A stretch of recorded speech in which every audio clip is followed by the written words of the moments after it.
Questo è un grande treno, la nostra nazione.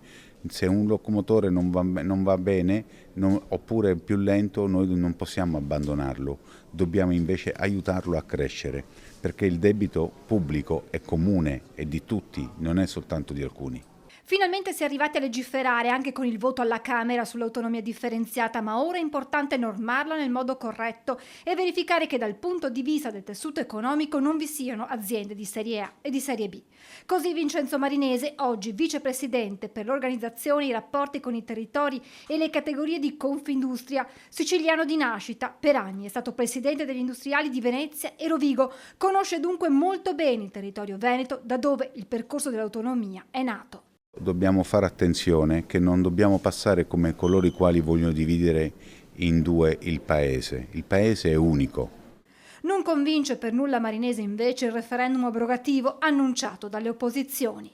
Bisogna soltanto vedere praticamente come rendere questo paese unito a saldi invariati senza che ci sia un paese che corre da una parte e uno che corre meno o che viene svantaggiato. Dobbiamo soltanto prendere questo spunto per regolamentare, non per abrogare. Le battaglie non si fanno mai contro qualcosa, si fanno sempre per qualcosa.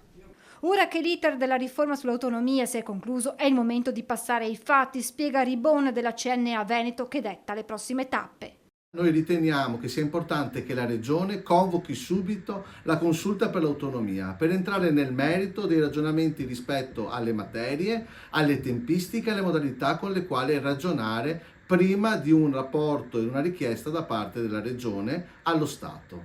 Da questo punto di vista per noi l'autonomia è un mezzo per raggiungere il fine dell'autonomia per lo sviluppo. Intanto, secondo il rapporto 2024 Opportunità di tutela della salute e le performance regionali, redatto dal CREA, emerge un'Italia divisa in due sulle performance sanitarie e sociosanitarie delle regioni, con gli indici più alti al centro-nord, anche se il sud registra maggiori miglioramenti. Negli ultimi 5 anni, rileva il rapporto, si è registrato un miglioramento del 46% della performance, che ha interessato tutte le ripartizioni geografiche e in maggior misura proprio le regioni del Mezzogiorno. Il rapporto CREA fornisce alcuni esiti che di fatto smentiscono i presagi di sventura paventati con l'approvazione dell'autonomia differenziata. Commenta il presidente del Veneto Luca Zaia, ci dice ad esempio che le regioni del sud sono migliorate del 75,9% in media contro il 44,9% del nord-est.